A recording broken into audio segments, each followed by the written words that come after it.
Hello and welcome to City Talk. Today we're going to be talking about Islamophobia. What is Islamophobia? Is it on the rise? And what can we as individuals do to ensure that we prevent Islamophobia? I'm joined here today with Mr. Dinar Hussain, who's had extensive experience for 13 years as a consultant for the Children and People's Services. He's also had many years' experience in local government and various voluntary sectors. Thank you, Mr. Hussain. Thank you for being here. We're very pleased to have you. Thank you very much. Thank you for having me. As you know, we've had lots of media at the moment and social media discussing all the things that have been happening recently with regards to Islamophobia and terrorism, etc.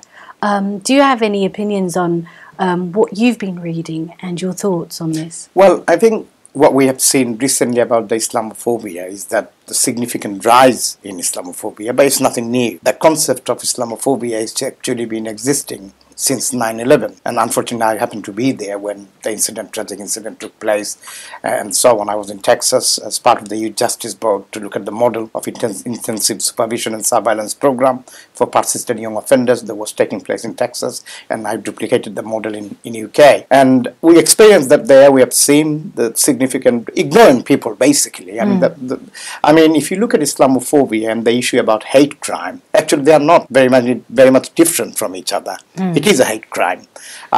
Hate crime is very much associated with the wider communities, which include the Jewish communities and different faith groups or non-faith groups, where Islamophobia is very much particularly focused on one particular faith groups. What we have seen, of course there has been a significant rise, but we have seen talk in the newspaper. Newspaper didn't help us, lots of right-wing media didn't help us. It actually ignited some of the hate the people have. And based on myths and stereotyping views, there are no factual evidence in relation to rising Islamophobia, because those people we have seen recently attacked in Paris, a lot of innocent people lost their lives, day-to-day life, a lot of people who, like you and me, going to work, they got kids, they got their families and so on. But unfortunately, they're having a good time after their work on Friday. That's what we all do. Most of us does in a Western society. This is how we developed ourselves, this is how we live ourselves. And unfortunately, that life has been distracted. So one way I have sympathy, not for rising Islamophobia, but I have a sympathy that the bunch of criminals decided to commit a criminal act, which resulted, of course, wider implementation in relation to Muslim communities. And those are ignorant, and those who are lacking of understanding the key concept of Islam is about, they're the one who actually interpreting in such a way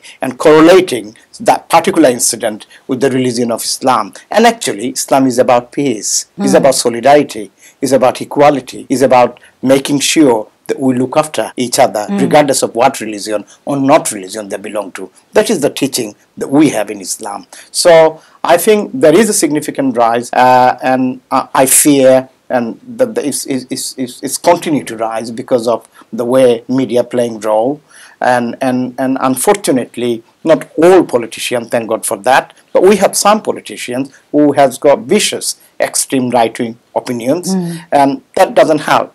That also ignite the concept of Islamophobia among those people who kind of embedded hate crime within their mind, if you like, and that's the way they're expressing. And especially since the incident that happened in Paris, we have seen in Lebanon, we have seen in Mali and other different places throughout the world. And what we are seeing now, people are often talking about and being ignorant, and we have seen significant rise in Islamophobia and such incidents.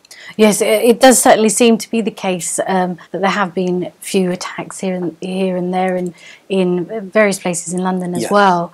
I think, sadly, the people who tend to get targeted are the ones who outwardly look Muslim. So it might be actually the women mainly if they've got a headscarf on. Which for me certainly I find very, very concerning. And I think it was the Islamophobia only recently got recognised as an actual crime. I didn't realise this at first, but it's actually under the Racial and Religious Hatred Act of 2006. Yes, it's been embedded actually in Equalities Act 2010, where Islamophobia prior to that wasn't part of seen as a crime.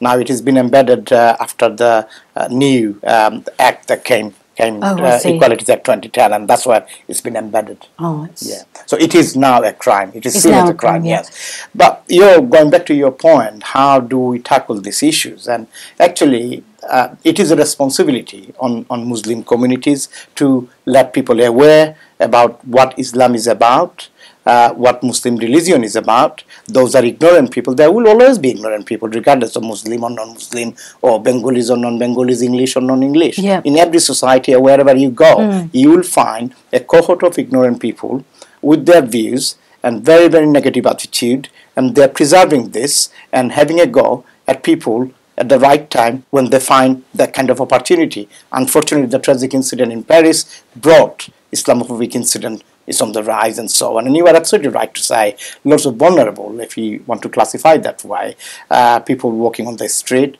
a lot of vulnerable young women, and not necessarily vulnerable young women who wear hijab. That's also a myths and misunderstanding we have. People who wear hijab, I mean, I have spoken to a lot of young women who wear hijabs. They wear hijab because of their own will. No one is forcing on them. And actually, they believe it is part of their religious belief. That's what they're supposed to do.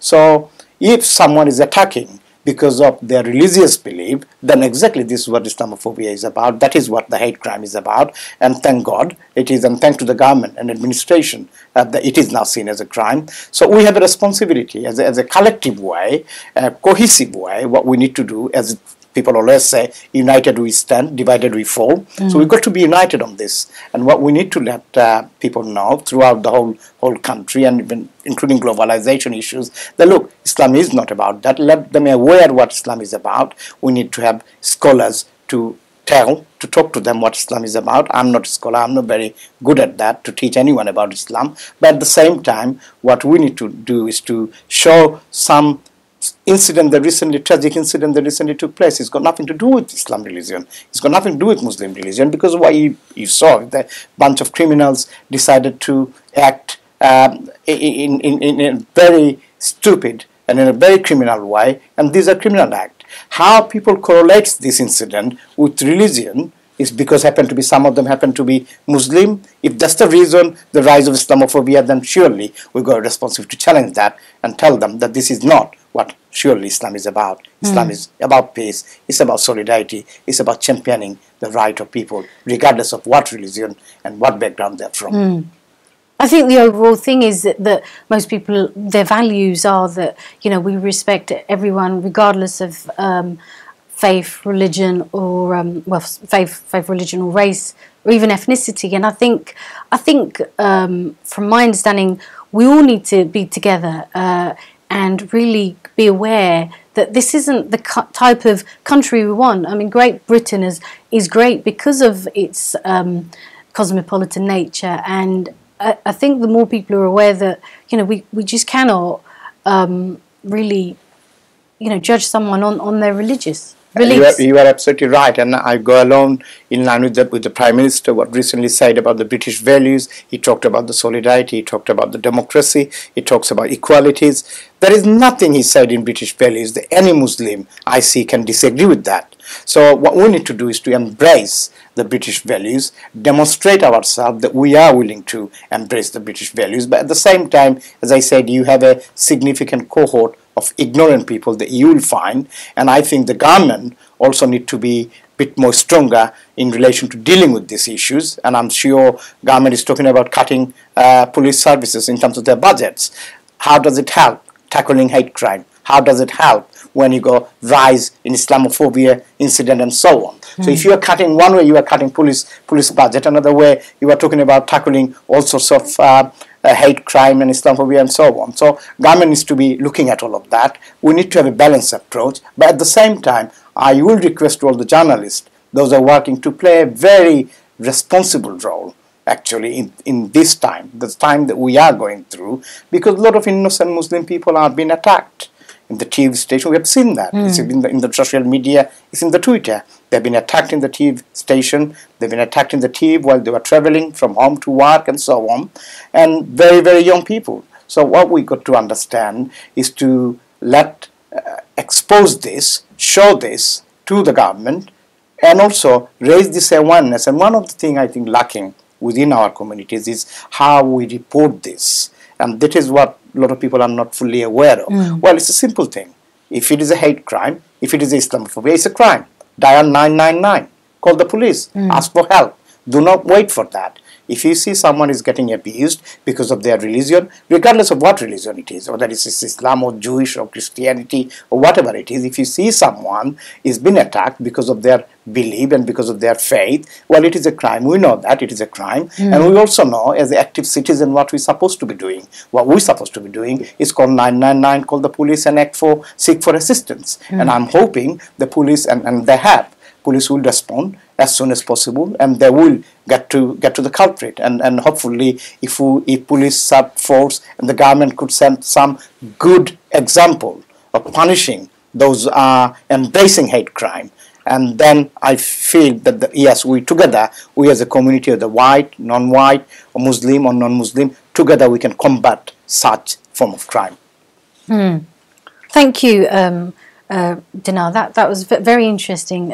We've covered many areas that I think will need probably deeper understanding, but certainly I think we're on the same lines here, where we ultimately want peace, love and compassion, unity, and I think this is the message that we want to give out there, and hopefully everyone will share this, whether they're Muslim or not. That we want to respect people and tolerate, and understand. Yeah, I mean, we got to get to the fact that this is our country. We have a duty, same duty as anyone else, to make sure that we play our role as an active citizen.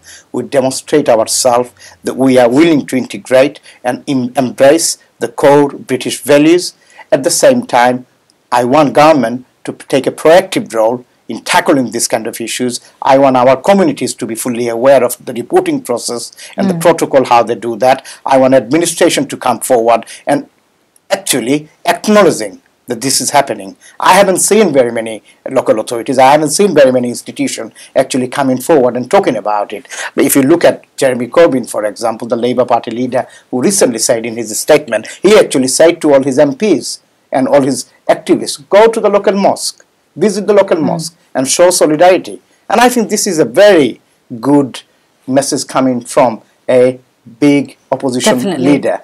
And I think we should embrace that. I think this is the message, it's a very positive message I actually heard from one of the British politicians who is openly saying to his MPs, to his political party activist members, go and visit the mosque, understand, learn about religion, learn about what Islam is about, show your solidarity. Yes, people are, a lot of Muslim people are showing, including me, including you, everyone else, showing solidarity to France people, what happened in Paris and so on. But at the same time, we want to see the same thing, that the Muslim people are getting attacked. Islamophobia is on rise, as you said, it's on increase. I want to see what kind of steps the government is taking to tackle this. I've seen some of the views from different politicians, which I mentioned, Jeremy Corbyn, what he clearly instructed to his MPs and to his activists, go to the mosque and show solidarity to Muslim people. I want to see more of that. I want to see more of that from institutions, not only from politicians, but I also want to see a united front. It is not only about Muslim issues, even though you say Islamophobia, but it's not about Islam issues. It's about issues that together, we, Muslim, non-Muslim, as an active citizen, we have a problem in this country. How do we tackle such problem in partnership with institution, government, politicians, local authorities, voluntary sectors, faith-based organization, non-faith-based organization. This is how we've got to do it. It has to be a cohesive approach. It's a joint-up approach. What we cannot do, and being a Muslim by ourselves, doing patrolling and so on. I heard some of the stories like that going around and trying to protect their own communities. No, we have a duty to abide by the rules and the law in this country. We have a policing system. We have a emergency calling system. We can seek assistance as and when we needed it, and that's what we should be following, rather than what we should be doing, patrolling like English Defence League has been doing it. Then there will be another league coming from different religion, different groups. They are going to be different. Well, we can't have that. It's a systematic country. It's a democratic country. We have institution. We are law-abiding citizens.